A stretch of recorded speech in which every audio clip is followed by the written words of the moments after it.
আজ আমরা বিশেষভাবে সৌভাগ্যবান এবং সম্মানিত যে বাংলাদেশের 3 বারের নির্বাচিত প্রধানমন্ত্রী বীর মুক্তিযোদ্ধা শহীদ রাষ্ট্রপতি জিয়াউর রহমানের স্ত্রী বেগম খালেদা জিয়া আজ এখানে আমাদের মধ্যে উপস্থিত আছেন। অন্তর্বর্তীকালীন সরকারের প্রধান উপদেষ্টা ডক্টর মোহাম্মদ ইউনূস বলেছেন, সশস্ত্র বাহিনী দিবস উপলক্ষে আয়োজিত অনুষ্ঠানে বিএনপি চেয়ারপারসন বেগম খালেদা জিয়াকে আনতে পেরে আমরা গর্বিত। বৃহস্পতিবার বিকেলে সেনাকুঞ্জের সংবর্ধনা অনুষ্ঠানে যোগ দিতে গিয়ে তিনি এসব কথা বলেন। ডক্টর মোহাম্মদ ইউনূস বলেন, শহীদ রাষ্ট্রপতি জিয়াউর রহমানের স্ত্রী বেগম খালেদা জিয়া এখানে এসেছেন।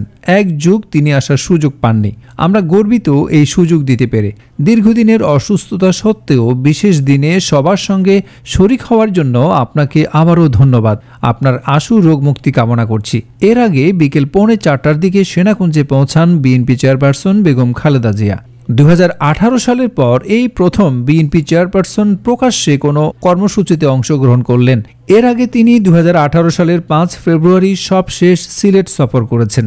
এছাড়া 2012 সালে সশস্ত্র বাহিনী দিবস উপলক্ষে সেনাকুঞ্জের অনুষ্ঠানে অংশ নিয়েছিলেন সাবেক প্রধানমন্ত্রী বেগম খালেদা জিয়া।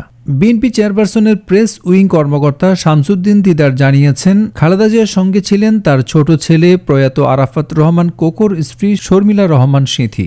খালেদা জিয়া ছাড়াও সেনাকুঞ্জের অনুষ্ঠানে যোগ দিয়েছেন বিএনপি মহাসচিব মির্জা ফখরুল ইসলাম আলমগীর, স্থায়ী কমিটির সদস্য doctor Khandakar Mosharraf Hossain, Abdul Moyeen Khan, A Z M Zahid Hossain, vice chairman Altaf Hossain Chowdhury, Khaleda জিয়ার উপদেষ্টা পরিষদের সদস্য ফজলে এলাহি আকবর, বিএনপির ছাত্র বিষয়ক সম্পাদক রকিবুল ইসলাম বকুল, বিশেষ সহকারী শিমুল বিশ্বাস, খালেদা জিয়ার নিরাপত্তার দায়িত্বে থাকা এ.কে.এম শামসুল ইসলাম প্রমুখ। এর আগে বিকেল 3:30টার দিকে বাসভবন ফিরোজা থেকে নিজের সাদা রঙের প্রাডো গাড়িতে করে সেনাকুঞ্জের অনুষ্ঠানে যোগ দেন খালেদা জিয়া। সেখানে গিয়ে হুইল চেয়ারে করে অনুষ্ঠানে অংশ নেন সাবেক এই প্রধানমন্ত্রী।